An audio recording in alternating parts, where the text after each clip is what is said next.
ये कहानी एक प्यारी सी लड़की रिचा के बारे में है जिसने अब्दुल हादी से लव मैरिज की थी, लेकिन वो अपनी सास को एक आंख नहीं बाती थी। इसलिए उसकी सास हर वक्त उसको तनकीद का निशाना बनाती रहती थी, जिसकी वजह से हर वक्त उनकी शादीशुदा जिंदगी डिस्टर्ब होती रहती थी।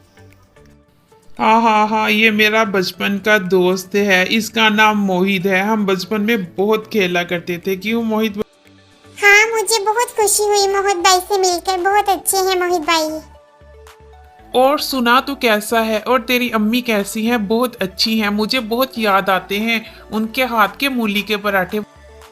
अच्छा बे मोटू पेटू, तुझे अभी भी खाने की ही चीजें याद आती हैं? यानी मेरी अम्मी के मूली के पराठे ही याद आते हैं? मतलब तुझे अपने दोस्त की याद कभी नहीं आई? अच्छा तो यही बात है। और अकेले अकेले शादी भी करवा ली, ये नहीं कि बंदा इनवाइट ही कर लेता है। और तू क्या समझता था कि अगर मैं अमेरिका हूँ तो मैं आऊंगा नहीं?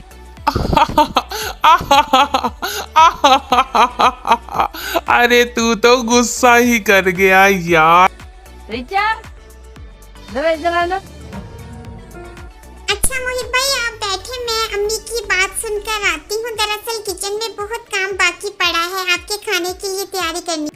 क्या हुआ माँ, आपने मुझे बुलाया? कोई काम था क्या? तो फिर क्या जरूरत है तेरे दोस्तों के साथ बैठे की? ये सब शोभा देता तुम्हें? इतनी सी बात पर ही रिचा की सास उसको जलील करके रख देती है। हाँ लेकिन वो हादी ही का तो दोस्त है और वो तो सिर्फ भाइयों की तरह मानता है, और उन्होंने ही मुझे कहा था उनके पास रुकने के लिए। क्या हुआ माँ? आपने रिचा को ऐसे डांट कर क्यों बुलाया है? अरे अच्छा लगता है ऐसे अनजान लड़कों के बीच में बैठ के हंसी मजाक कर रही है। मेरी सास मुझे रसोई से बाहर तक नहीं निकलने देती थी जब मेरी शादी हुई थी। तुम शुक्र मनाओ कि तुम्हें इतनी छूट दे रखी है। उसका बेटा भी अपने माँ के रवैये को महसूस कर लेता है। लेकिन माँ, मैं तो सिर्फ वहाँ पर चाय पानी ही देने के लिए गई थी। बस मुझसे बहस मत कर। जो कुछ रख के आना ना खाना पीना रख के और चुपचाप अपने कमरे में जा, समझी? अभी उनकी शादी को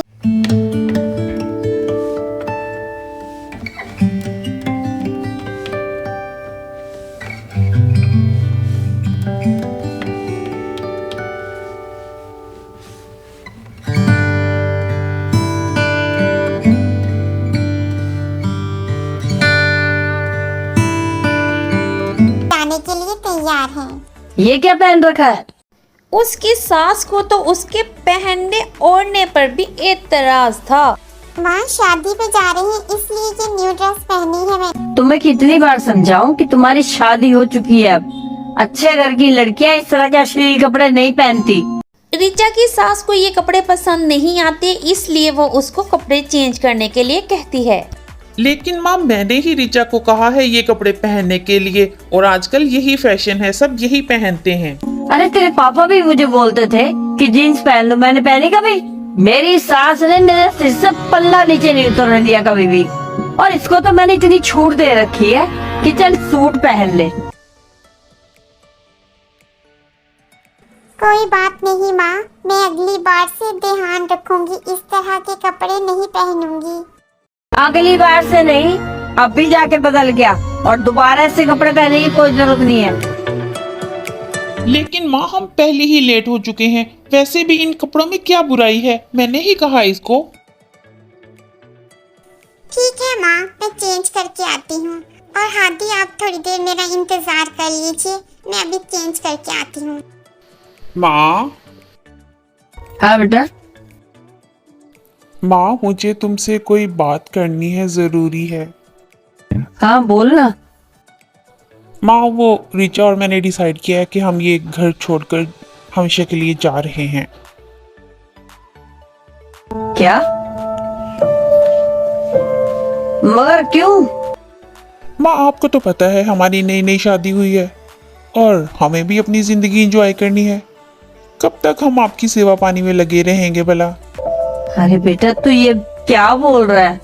तुम दोनों मुझे छोड़ के चले जाओगे क्या? अरे मुझे पता है माँ, आप मैनेज कर लोगे। और हाँ, एक काम करूँगा, एक केयर टेकर छोड़ दूंगा आपके साथ। वो आपका ख्याल रख लेगी। अरे बेटा, मैं तुम दोनों के बिना अकेली कैसे रहूंगी? आप भूल गए हैं क्या अंजलि मौसी के बेटे ने क्या किया उनके साथ? उसने उन्हें ओल्ड एज होम छोड़ दिया। अरे आपको तो खुश होना चाहिए, मैं तो सिर्फ घर छोड़ने की बात कर रहा हूँ। तो मेरी तुलना उनके साथ कैसे कर सकता है? अरे अंजलि मौसी के साथ गलत हुआ है, इसका मतलब ये तो नहीं कि तुम दोनों सही कर रहे हो। गलत तो गलत है ना बेटा। मैंने आपको अंजलि मौसी के साथ कंपेयर किया तो आपको इतना बुरा लग रहा है, लेकिन जो आप इतने टाइम से रिचा के साथ कर रहे हो उसका क्या है माँ? लेकिन रिचा के साथ मैंने ऐसा क्या किया है? माँ, दादी ने आप पर इतनी पाबंदियां लगा रखी थी, मगर इसका ये हरगिज मतलब नहीं है कि आप रिचा के साथ जो कुछ भी कर रही हैं वो बिल्कुल सही है। माँ, कहने को तो आपने उसको बहुत फ्रीडम दे रखी है, लेकिन देखा जाए तो आज भी उसकी लाइफ के सारे डिसीजंस आप ही लेती हैं। शायद तू ठीक कह रहा है बेटा। माँ, आज आपको लाइफ में सास बनने का मौका मिला है और मुझे लगता है यही वो मौका है जब आप गलत चली आ रही चीजों को सही कर सकती हैं। आज आखिरकार अब्दुल हादी की माँ को एहसास हो जाता है कि उसने अपने बेटे और बहू के साथ बहुत ही ज्यादा ज्यादती की थी। मैं समझ गई बेटा, तू क्या कहना चाहता है। मुझसे बहुत बड़ी गलती हो गई। क्या रिचा मुझे माफ करेगी? क्यों माफ नहीं करेगी माँ? वो भी तो आखिर आपकी बेटी है ना।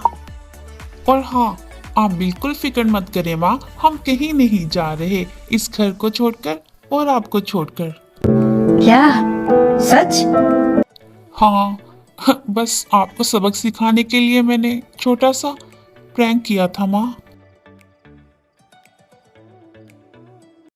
हाय पगले, माँ के साथ कोई ऐसा मजाक करता है क्या? हाँ?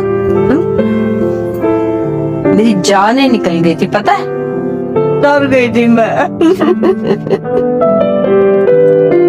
इस तरह अब्दुल हादी भी अपनी माँ को माफ कर देता है और दोनों सास बहू माँ बेटी की तरह खुशी खुशी रहने लग जाती हैं।